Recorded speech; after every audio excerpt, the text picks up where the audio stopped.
जय श्री हरि विष्णु जय माँ लक्ष्मी। दोस्तों, कई वर्षों बाद एक दिव्य और दुर्लभ शुभ संयोग में शरद पूर्णिमा का व्रत पड़ने जा रहा है। इसलिए दोस्तों, आज हम आपको आश्विन शुक्ल पक्ष की पूर्णिमा पर शरद पूर्णिमा व्रत की पूजा विधि और व्रत कथा सुनाने जा रहे हैं। दोस्तों, जो भी सच्चे और साफ दिल से इस कथा को सुनता है और बताए गए अनुसार पूजा अर्चना करता है, उन्हें भगवान विष्णु के साथ साथ माँ लक्ष्मी की विशेष कृपा प्राप्त होती है। दोस्तों, इस कथा को सुनने मात्र से जीवन से सभी दुख दर्द और कष्ट दूर हो जाते हैं। दोस्तों, भगवान विष्णु और माँ लक्ष्मी की पूजा शरद पूर्णिमा काल में करने से आकस्मिक संकटों से छुटकारा मिलता है और भगवान विष्णु और माँ लक्ष्मी की पूजा से भय और रोगों का नाश होता है, साथ ही आकस्मिक धन की प्राप्ति होती है। और दोस्तों, अगर आप भी अपने जीवन में भगवान विष्णु और माँ लक्ष्मी की कृपा पाना चाहते हैं तो इस वीडियो को लाइक करके चैनल को जरूर सब्सक्राइब कर ले और कमेंट में जय श्री हरि विष्णु जय माँ लक्ष्मी लिखना न भूले। दोस्तों, हिंदू पंचांग के अनुसार अश्विन मास के शुक्ल पक्ष की पूर्णिमा को शरद पूर्णिमा मनाई जाती है। इस साल शरद पूर्णिमा 16 अक्टूबर के दिन है। दोस्तों, शरद पूर्णिमा को रास पूर्णिमा भी कहते हैं। मान्यता है कि इस दिन भगवान श्री कृष्ण ने राधा रानी और गोपियों के संग महारास रचाया था और इस दिन व्रत रखकर पवित्र नदियों में स्नान दान करने, सत्यनारायण भगवान की पूजा और व्रत कथा सुनने से घर में सुख समृद्धि आती है। पूर्णिमा के दिन धन वैभव की प्राप्ति के लिए माता लक्ष्मी से जुड़े ज्योतिष उपाय बेहद कारगर होते हैं। दोस्तों, शरद पूर्णिमा का व्रत 16 अक्टूबर बुधवार को रखा जाएगा। वही पूर्णिमा तिथि प्रारंभ होगी 16 अक्टूबर रात्रि 8:40 पर और पूर्णिमा तिथि समाप्त होगी 17 अक्टूबर सायकाल 4:55 पर।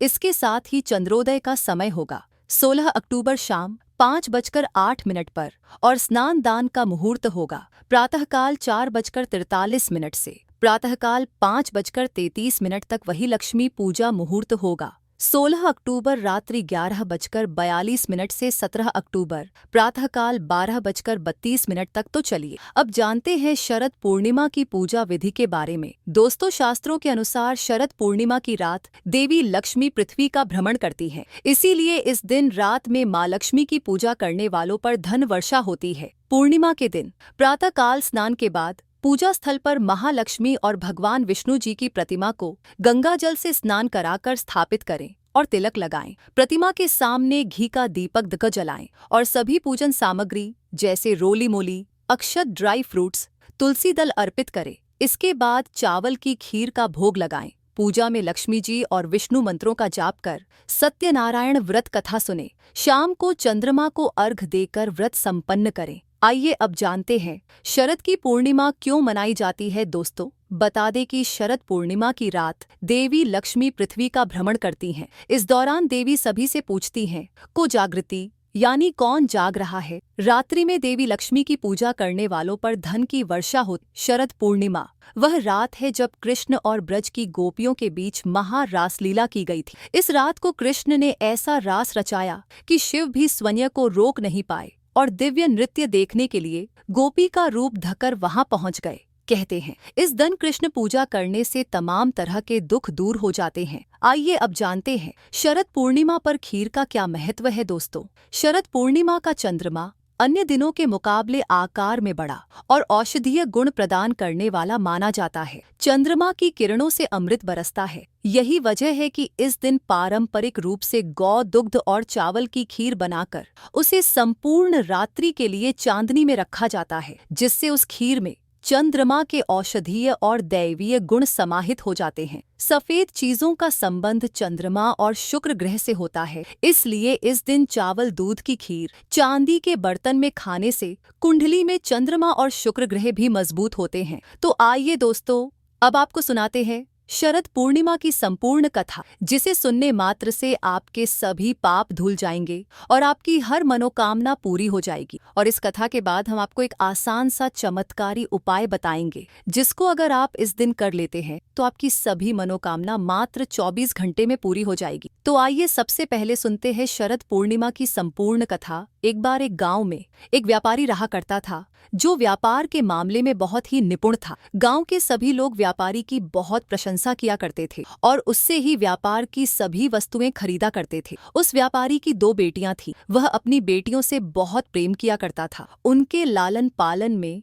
कोई भी कमी होने नहीं देता था। धीरे धीरे जब व्यापारी की दोनों बेटियां बड़ी हो गईं, तब उस व्यापारी ने अपनी दोनों बेटियों का विवाह बड़ी धूमधाम से किया। अपनी दोनों बेटियों की शादी अच्छे अच्छे परिवारों में की। व्यापारी की बड़ी बेटी को पूजा पाठ में अत्यधिक रुचि थी और उधर व्यापारी की छोटी बहन को पूजा पाठ में कोई भी रुचि नहीं थी। शादी के बाद व्यापारी की दोनों बेटियों ने माता शरद पूर्णिमा का व्रत रखना शुरू कर दिया। व्यापारी की बड़ी बेटी बहुत ही ध्यानपूर्वक और मन लगाकर शरद पूर्णिमा की पूजा की तैयारी करती थी और उपवास रखा करती थी। उधर व्यापारी की छोटी बेटी शरद पूर्णिमा की पूजा तो करती थी, लेकिन वह सारे काम को आधा अधूरा करती थी। व्यापारी की छोटी बेटी ने कभी भी शरद पूर्णिमा की पूजा संपन्न करी ही नहीं थी। उधर व्यापारी की बड़ी बेटी ने हमेशा से शरद पूर्णिमा की पूजा मन लगाकर की और उसको संपन्न भी किया था, जिसके फलस्वरूप व्यापारी की छोटी बेटी के कोई संतान नहीं थी। जब भी कोई संतान होती थी तो वह तुरंत मर जाती और उधर व्यापारी की बड़ी बेटी को संतान की प्राप्ति हुई और उसके बच्चे सही सलामत और स्वस्थ हुए। यह देखकर यह व्यापारी की छोटी बेटी बहुत परेशान हो जाती और उसने एक ब्राह्मण के पास जाने का निर्णय लिया। जब व्यापारी की छोटी बेटी ने ब्राह्मण के पास जाकर उनसे पूछा कि महाराज, मेरे जब भी कोई संतान होती है वह मर क्यों जाती है, और मेरी बड़ी बहन की जब भी कोई संतान होती है तो वह स्वस्थ रहती है, ऐसा मेरे साथ क्यों होता है। जिसके बाद उस ब्राह्मणमयी व्यापारी की छोटी बेटी से कहा कि तुमने जो अपराध किया है उसका फल तुमको मिल रहा है, जिसके कारण तुम्हारी कोई भी संतान होती है वह मर जाती है। यह सुनकर वह आश्चर्यचकित हो गई और तभी व्यापारी की छोटी बेटी ने ब्राह्मण से पूछा कि कैसा अपराध हुआ है, मुझसे आप बताइए। तब ब्राह्मण ने व्यापारी की छोटी बेटी को बताया कि तुमने कभी भी शरद पूर्णिमा का व्रत और उनकी पूजा कभी पूरी नहीं की, उसको हमेशा आधा अधूरा छोड़कर खत्म किया है, जिसके कारण तुमको यह कष्ट झेलना पड़ रहा है। जिसके बाद व्यापारी की छोटी बेटी ने ब्राह्मण से इसका उपाय पूछा। तब उस ब्राह्मण व्यापारी की छोटी बेटी से कहा, तुम एक बार फिर से शरद पूर्णिमा का व्रत करना शुरू कर दो और इस बार उनकी पूजा पूरी करना। जिसके बाद व्यापारी की छोटी बेटी ने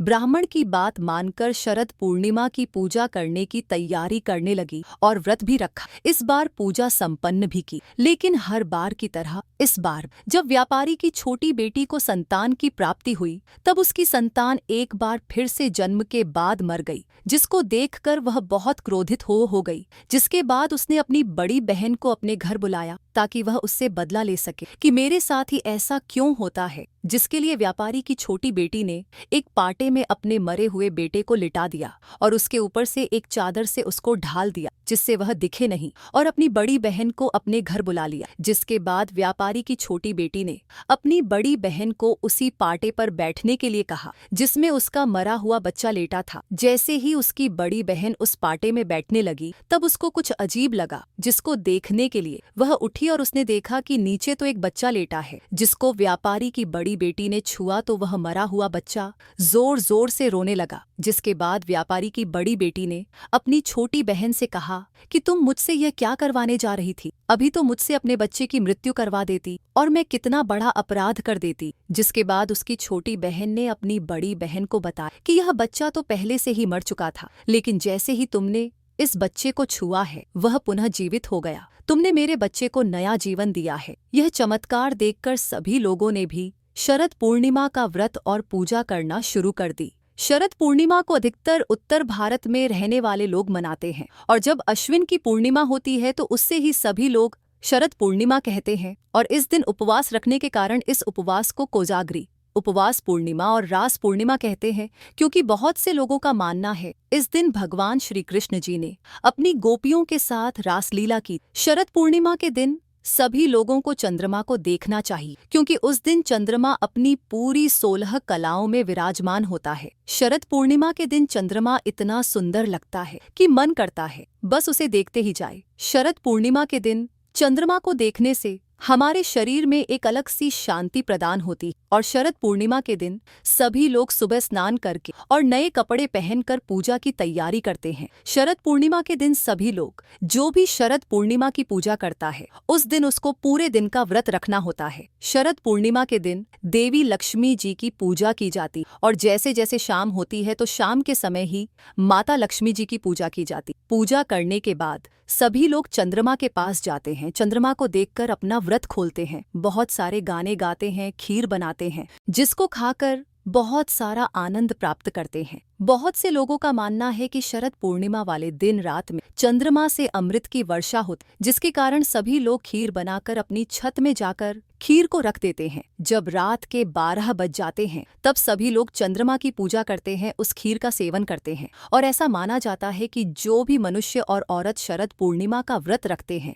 उसकी सारी इच्छाएं पूरी होती हैं। तो आइए दोस्तों, अब आपको बताते हैं वह विशेष उपाय जिसको करने से आपकी सभी मनोकामनाएं भगवान विष्णु और माँ लक्ष्मी तुरंत ही पूरी कर देंगे। दोस्तों, ज्योतिष अनुसार इस साल शरद पूर्णिमा पर 5 शुभ योग बन रहे हैं। शरद पूर्णिमा के दिन सौभाग्य योग, सिद्धि योग, गजकेसरी योग और शश योग का निर्माण हो रहा है। ऐसे में माँ लक्ष्मी को प्रसन्न करने के लिए कुछ विशेष उपाय किए जा सकते हैं। शास्त्रों के अनुसार आर्थिक स्थिति को मजबूत करने के लिए शरद पूर्णिमा की रात माँ लक्ष्मी की पूजा करने के साथ ही माँ को 5 कौड़ियाँ अर्पित करें और दूसरे दिन इन कौड़ियों को लाल और पीले कपड़े में लपेटकर तिजोरी में रख दें। शरद पूर्णिमा की शाम घर के मुख्य द्वार पर हल्दी से स्वास्तिक बनाएं। शरद पूर्णिमा के दिन देवी लक्ष्मी को पान का पत्ता चढ़ाने से विशेष कृपा प्राप्त होती है। श्राद्ध पूर्णिमा की रात चंद्रमा की किरणें अमृत बरसाती हैं, इसीलिए इस दिन रात में ही चावल की खीर बनाकर खुले आसमान के नीचे रखी जाती, फिर पूजा के बाद इस खीर का सेवन किया जाता है।